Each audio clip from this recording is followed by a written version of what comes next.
스마트 디바이스의 교육적 활용에 대한 연수를 시작하겠습니다. 이번 시간은 스마트 디바이스 연수의 첫 번째 주제인 수건에 관한 이야기입니다. 탐구 1은 물의 특성에 대한 내용이며, 탐구 2는 물과 생명체의 관계에 관한 내용이며, 탐구 3은 물을 생명체가 어떻게 이용하고 있는지에 대한 내용입니다. 탐구 4는 앞에서 살펴본 것처럼 없어서는 안 될 물이 인간으로 인해 어떻게 오염되고 있는지 알아보고, 탐구 5에서 그에 대한 해결책을 함께 찾아보는 내용으로 구성되었습니다. 탐구 1의 단위 활동은 물은 어디로 갔나요? 물방울의 여행, 물이 그랬어요. 세 가지이며, 탐구 2의 단위 활동은 물은 싹을 틔워요. 물은 어디에 있나요? 식물의 줄기에서 물이 이동해요 입니다. 탐구 3의 물의 이용은 우리의 삶을 윤택하는 물, 탐구 4의 물의 오염은 산성비가 내려요. 많은 물이 필요해요. 탐구 5는 물 보호하기로 물을 보호하기 위한 유아들의 약속에 관한 단위 활동으로 이루어져 있습니다. 이러한 단위 활동을 시작하기 위해서는 유아들이 물에 대한 흥미를 가지고 시작하는 것이 중요한데요. 동화를 연계하여 자연스러운 흥미 유발을 할 수 있도록 만들어져 있습니다. 물을 탐구하기 위한 동화는 잠이 오지 않는 아기 물방울입니다. 동화를 천천히 넘기며 들려주도록 할 것인데, 동화 속 장면을 감상할 때 주변 그림 속의 수분곤충이나 식물들을 보면서 편안하게 감상하시면 됩니다. 동화가 끝나고 나면 그림 화면을 다시 한번 보여드리고 활동에 대한 설명을 시작하도록 하겠습니다.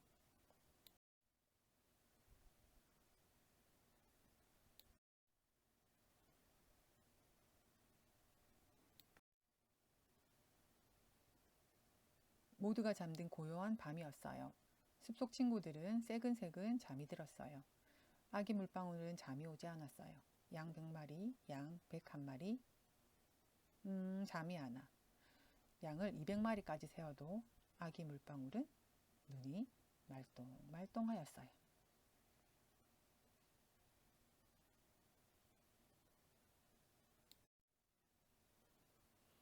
아기 물방울은 엄마 물방울이 깰까봐 조심조심 살며시 밖으로 나왔어요. 주변을 둘러보았지만 아무도 보이지 않았어요. 아무도 없나요? 나와 함께 놀아요. 하지만 아무도 대답이 없었어요.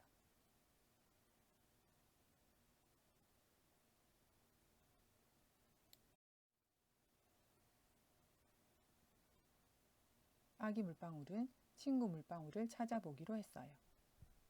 제일 먼저 풀린 미끄럼틀을 타고 민들레 꽃잎으로 가서 조용히 외쳤어요. 친구야, 나랑 놀자. 슬금슬금. 좋아, 나랑 놀자. 꽃잎 속에서 작은 물방울 하나가 슬그머니 머리를 내밀었어요.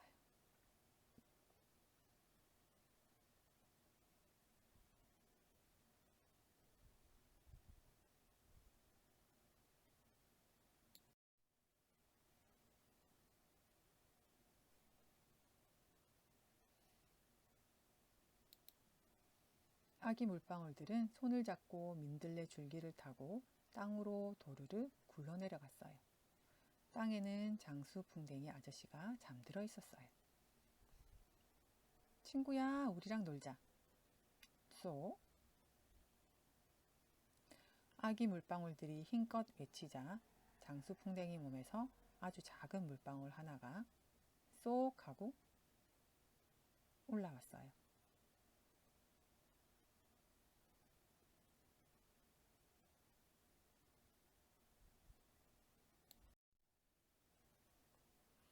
친구가 많아진 아기 물방울들은 기분이 좋았어요. 친구야, 우리랑 놀자.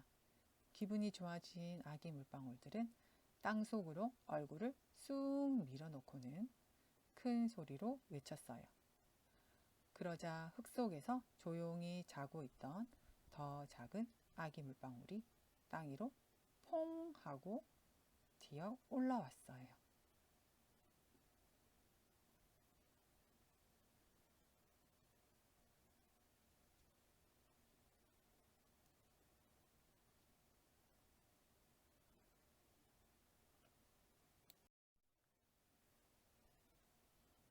개의 아기 물방울은 또 다른 친구들을 찾아 나서기로 했어요. 서로의 손을 잡고 불어오는 바람을 타고 연못으로 갔어요. 연못 속에는 많은 물방울들이 잠을 자고 있었어요. 그때 어디선가 소리가 들렸어요. 나도 여기 있어. 같이 놀자. 삐질삐질. 잠든 우리의 몸속에서 더 작은 아기 물방울이 삐질삐질 깃털을 삐짓고 나왔어요.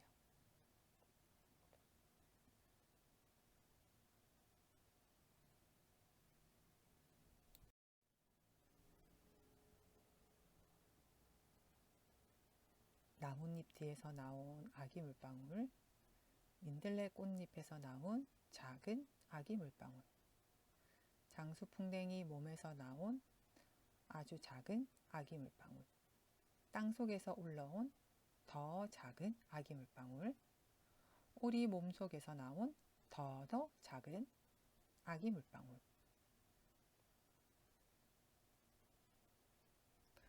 서로 사는 곳은 달랐지만 아기 물방울들은 금세 친한 친구가 되었어요.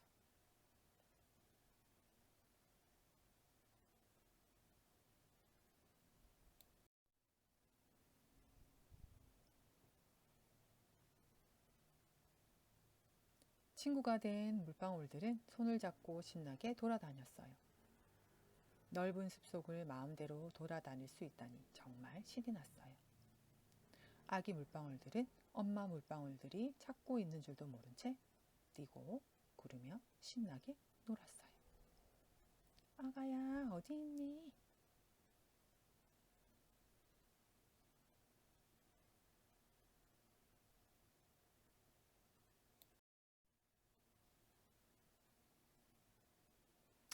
바위 틈 사이로 아지랑이가 피어오르는 새벽이 되었어요. 어느새 햇님이 고개를 내밀기 시작했어요. 밤새 놀러 다닌 아기 물방울들은 그제서야 엄마 물방울이 보고 싶어졌어요. 하지만 엄마 물방울이 있는 곳에서 너무 멀리 와버렸어요. 아가야, 햇님이 뜨면 우리는 하늘로 올라가야 한단다. 조심하렴. 엄마의 목소리가 귓가에 들리는 것 같았어요.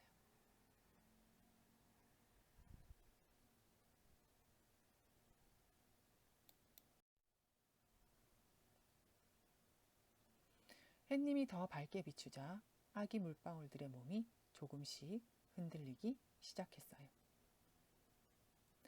아기 물방울들은 겁이 나서 옆에 있던 친구 물방울의 손을 꼭 잡았어요. 흔들흔들.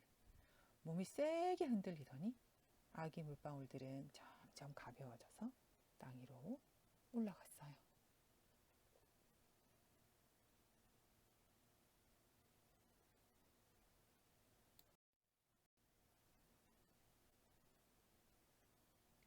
하늘로 올라가며 아기 물방울들은 엄마가 있는 아래쪽을 내려다 보았어요.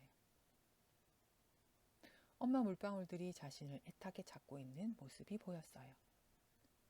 아기 물방울이 엄마를 큰 소리로 불러보았지만 소용이 없었어요. 얄미운 햇님이 아기 물방울을 더 뜨겁게 만들자 아기 물방울들은 하늘 높이 사라져 버렸어요. 엄마!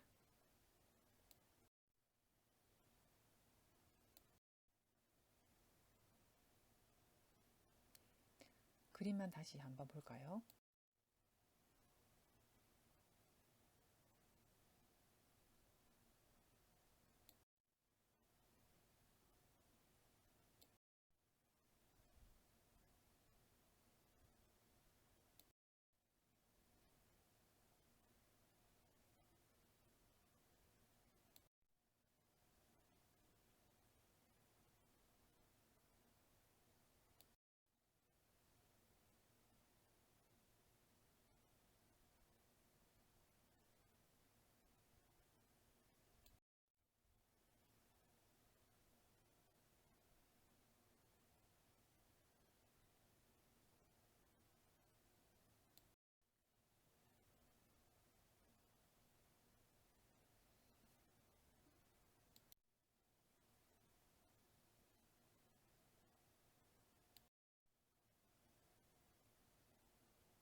이 장면은 표지 마지막 장면으로 엄마와 아기 물방울들이 만나는 장면을 그린 것이긴 합니다.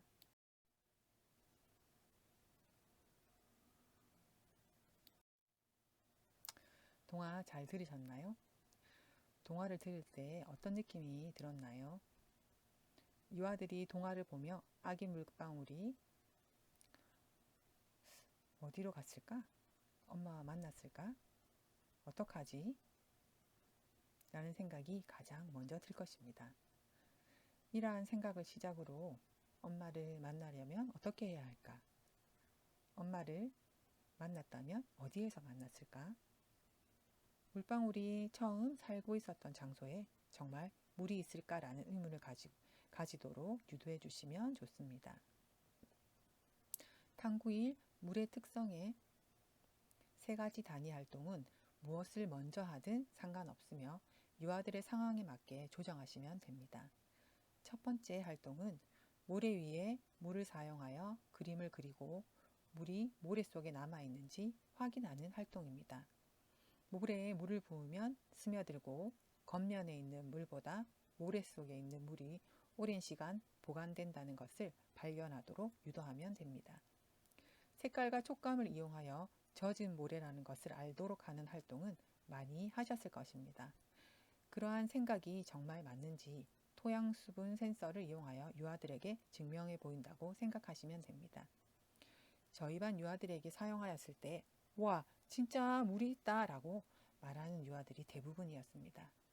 앞서 진행한 활동으로 유아들은 물에 젖은 모래를 감각으로 탐색하고 물이 있다는 결론을 내렸습니다. 그럼에도 유아들이 토양 수분 센서가 물이 있다고 측정하자 놀라는 반응을 보였는데 이것을 보면서 왜 이런 반응이 나올까? 라고 제가 생각하게 되었고 수업에 스마트 디바이스를 사용해 보아야겠다고 생각하는 계기가 되기도 하였습니다. 두 번째 활동은 온도에 따라 물의 모습이 어떻게 변화하는지 알아보는 활동입니다. 필요한 과학 상식은 물의 순환에 사용되는 세 가지 작용인 증발, 증산, 응결입니다. 여기서 증발이란 물이 액체 상태에서 기체 상태로 변화하는 것입니다. 그리고 증산이란 식물잎의 미세한 기공을 통해 물이 증발하는 것입니다. 마지막 응결은 물이 수증기 상태에서 액체 상태로 전이되는 과정을 말합니다. 대기 중의 수증기는 응결 때문에 강수로 바뀌기도 합니다. 활동 방법은 수조를 옆으로 세우고 커피포트를 넣고 비닐로 입구를 덮습니다. 그리고 물의 온도를 올려 수조가 수증기로 채워지는 모습을 보여줍니다. 다시 온도를 낮추어 수조 안의 수증기가 물로 변해 비처럼 내리는 모습을 보여주는 것입니다. 이때 온도 센서와 습도 센서를 수조 안에 넣어 온도와 습도 변화를 관찰할 수 있게 해주시면 됩니다.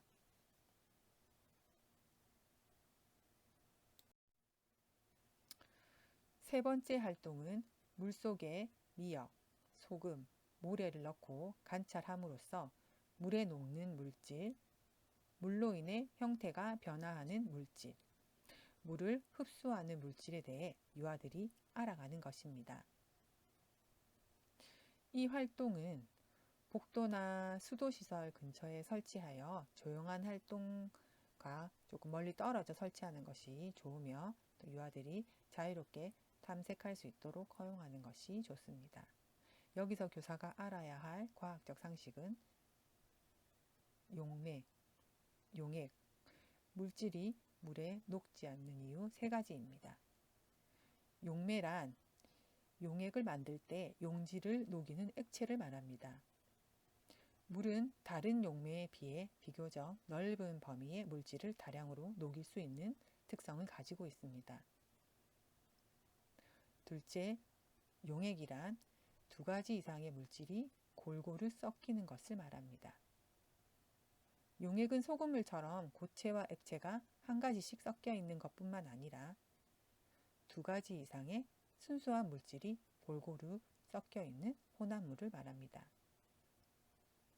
그리고 세 번째, 모래가 물에 녹지 않는 이유에 관한 것입니다.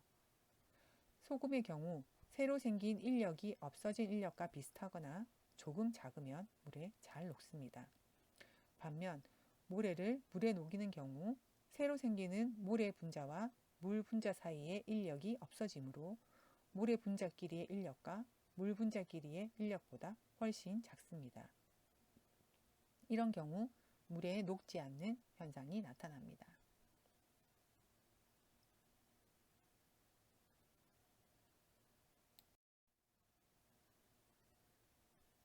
이번에 보이는 활동은 두 번째 탐구 주제인 물과 생명체에 관한 것입니다.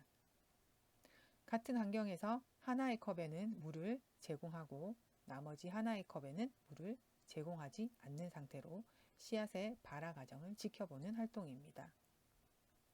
일정한 물이 제공됨을 확인할 수 있도록 토양 수분 센서를 설치하여 유아들이 관찰할 수 있도록 해주면 좋습니다.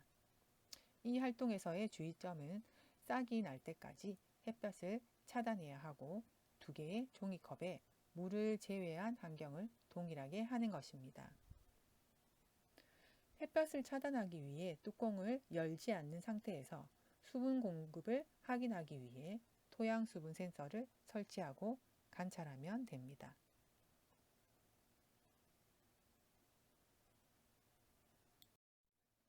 다음 활동입니다.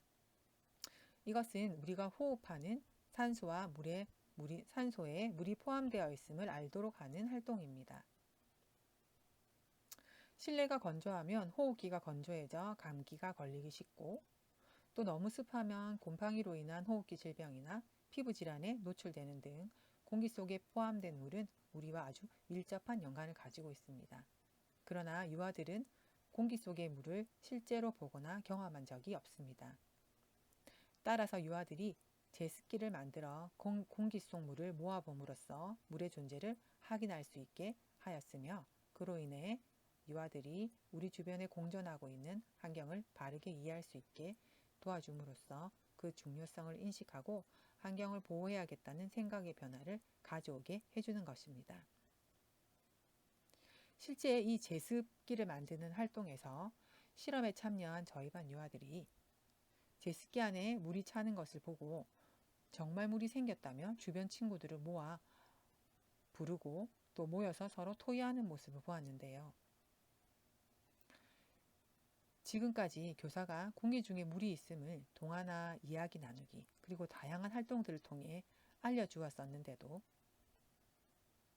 처음 보는 것 같은 반응을 보였습니다. 그리고 활동이 끝난 사후 그림을 이용한 조사에서도 인지적 구조가 완전히 변화하는 사례도 많이 보였습니다. 저희가 하는 이야기들이 동화인지 그리고 TV에 나오는 이야기인지 유아들이 분별 없이 듣다가 실제 자기 눈으로 확인하고 그리고 기계로 측정함으로써 유아들이 자신의 인지적인 구조를 바꾸는 모습을 이번 실험을 통해 볼 수 있었습니다.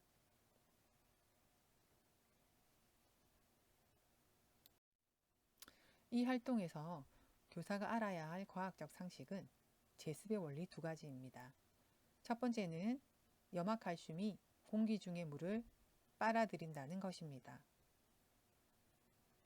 두 번째는 온도를 이용한 제습입니다. 뜨거운 여름, 얼음이 든 컵을 두고 관찰하면 컵 주변에 물방울이 맺히는 것을 경험할 수 있습니다.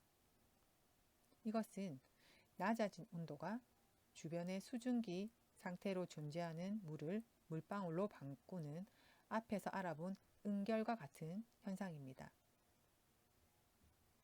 이 활동을 할 때의 조건은 습한 여름, 증산작용이 일어나는 나무가 많은 장소나 습한 장소에서 실험을 진행하면 더 좋은 결과를 얻을 수 있습니다. 저 같은 경우는 숲이 우거진 나무에 하나 걸어두었고 또 신발장 안에 넣고 자주 물을 뿌려주어 유아들이 쉽게 관찰할 수 있도록 돕기도 하였습니다.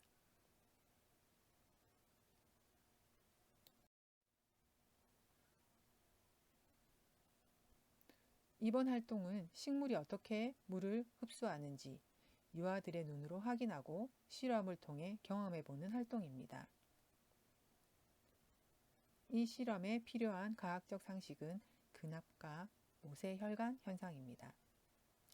근압은 뿌리에 생기는 수압, 그리고 도관의 물을 위쪽으로 밀어주는 작용을 말합니다. 그리고 모세관 현상은 액체가 간을 따라 상승하는 현상을 말합니다. 흰 장미를 색깔물에 담가두고 하루를 지켜보면 흰 장미꽃이 색깔물과 같은 색으로 변해 있는 모습을 볼 수 있습니다. 생활을 구하기 힘들면 직근을 이용하여 실험을 해도 무관합니다. 다만 실제 흰색 장미꽃으로 활동한 유아들은 학급에 있는 식물에 물을 주는 일에 관심을 많이 보였고 가정에서도 화분에 깨끗한 물을 주어야 한다고 지속적으로 이야기했다고 합니다.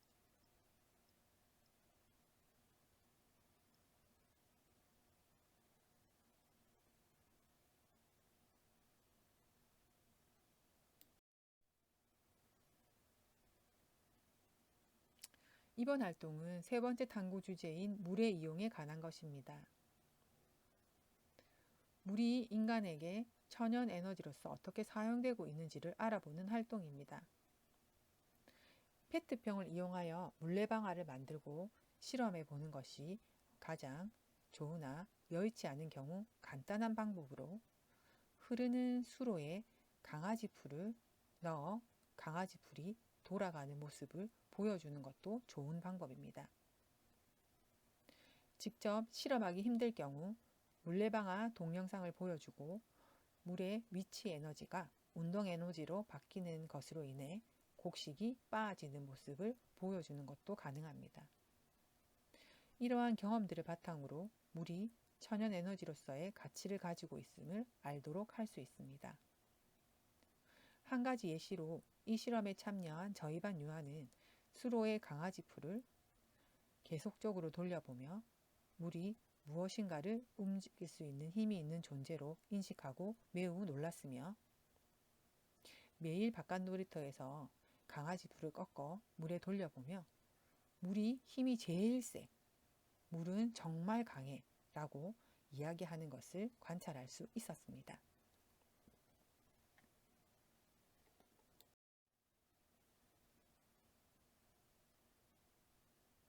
이번 활동은 네 번째 탐구 주제인 물의 오염에 관한 활동입니다. 봉숭아 화분을 준비하여 한쪽에는 산성비를 주고 다른 한쪽에는 수돗물을 주고 어떻게 변화하는지 살펴보는 활동입니다. 주의점은 식물을 선택할 때 봉숭아나 민들레, 꽃잔디처럼 물을 좋아하는 계절 식물을 사용하는 것이 좋습니다.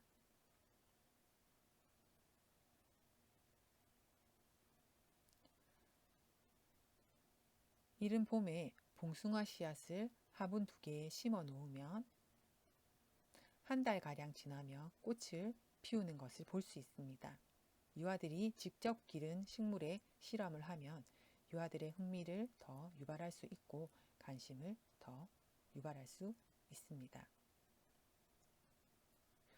산성비는 pH 5.6 이하인 물로 산성비를 구하기 힘들 경우 식초물을 이용하면 좋습니다. 장마철에는 비를 받아 산도를 측정하여 사용할 수도 있습니다. 이때 유아들이 식초에 대한 잘못된 인식이 생기지 않도록 식초물이라고 말하기보다 산도가 높은 물, 즉 산성비로 표현하는 것이 좋습니다. 산성비를 제공하고 30분 정도 흐르면 식물이 힘이 없어지면서 급격한 변화를 나타냅니다. 제가 실험해 본 결과 봉숭아가 가장 큰 변화를 나타내었습니다. 여기서 교사가 알아야 할 과학상식은 산성비입니다. 산성비는 순수한 물은 pH가 7인 반면 산성비는 pH가 5.6 이하인 B입니다. 빗속에 포함된 이산화탄소가 빗물에 녹아 비의 산도를 낮추게 됩니다. 발생 원인은 자동차 매연이나 질소산 화물과 연료로 연소할 때 생기는 황산화물 등이 있습니다.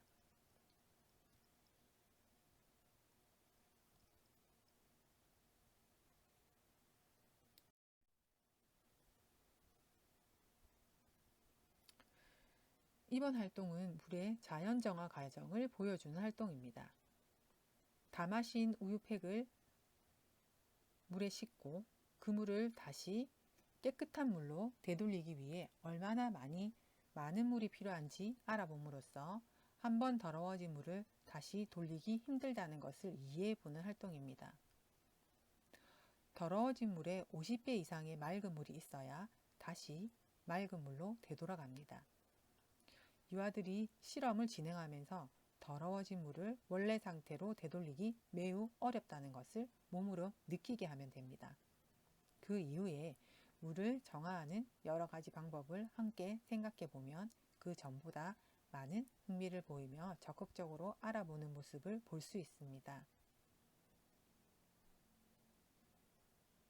저희 반 유아들을 수조를 이용해서 실험하였을 때 아무리 부어도 물이 다시 맑은 물로 되돌려지지 않자 한 유아가 "와, 진짜 힘들다. 손을 씻을 때 비누를 조금만 써야 할 것 같아. 우유도 남기지 말고 먹자." 라고 이야기하며 서로 토의하는 모습도 저는 볼 수 있었습니다.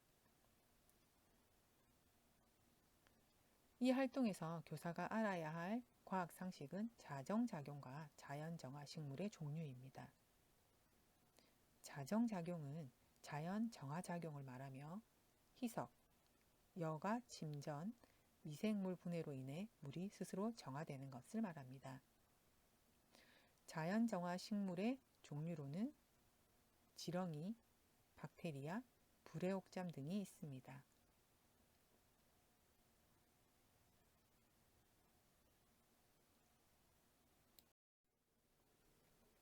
이번 활동은 마지막 탐구 주제인 물 보호하기입니다.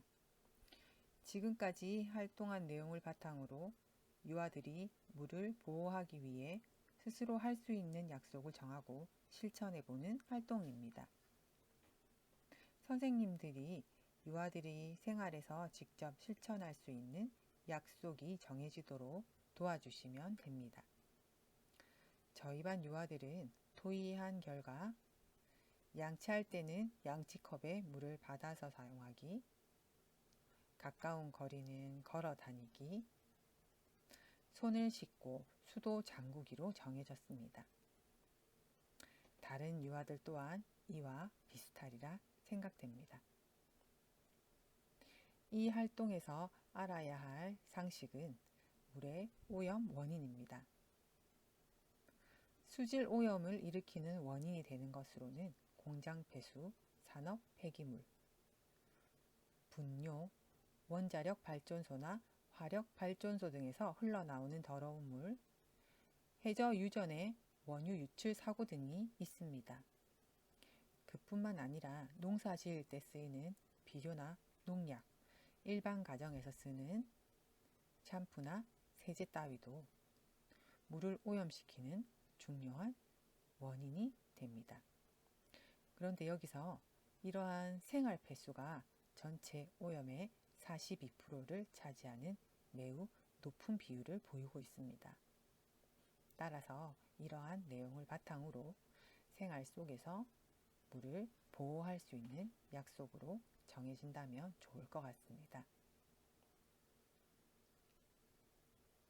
이것으로 물에 대한 탐구 과정이 끝이 났습니다. 동화의 내용을 시작으로 여러 실험 과정을 거치면서 스마트 디바이스를 활용하여 스스로 측정하고 눈으로 확인하는 경험을 바탕으로 물을 보호해야 함을 인지하고 실천할 수 있다면 성공적인 환경교육이 이루어질 것이라고 생각됩니다.